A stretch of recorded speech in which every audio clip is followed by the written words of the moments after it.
WhatsApp પર viral થયેલા આ ફોટોને કારણે અનેક લોકોમાં ડર ફેલાઈ ગયો છે। મેસેજમાં કહેવામાં આવ્યું છે, આ જીવડાના કરડવાથી હાથના આવા હાલ થાય છે। જીવડાને સ્પર્શ કરતા જ સમગ્ર શરીરમાં ઝેર ફેલાઈ જાય છે। પરંતુ આ મેસેજ પાછળની હકીકત કંઈક અલગ જ છે। ખરેખર આ પીક એક જાયન્ટ વોટર બગની છે, જેને સાઉથ ઈસ્ટ એશિયામાં ખૂબ જ ખાવામાં આવે છે। થાઈલેન્ડના ઘણા ભાગોમાં આ જીવડાને રાતના સમયે પકડવામાં આવે છે અને વેચવા માટે સપ્લાય કરવામાં આવે છે। હા, આ જીવડાના કરડવાથી થોડો દુખાવો થાય છે, પરંતુ જીવડું ફોટામાં દેખાડવામાં આવ્યું છે તેટલું ખતરનાક નથી। હવે તમને આની પાછળની સચ્ચાઈ પણ બતાવીએ છીએ। ખરેખર હાથમાં બનેલા આ છિદ્રો બટર, ગમ અને વેક્સની મદદથી બનાવવામાં આવ્યા છે।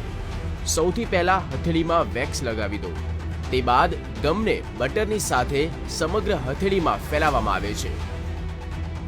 પછી પેનથી નાના છિદ્રો કરવામાં આવે છે, તે બાદ આ ફોટો ખેંચવામાં આવે છે।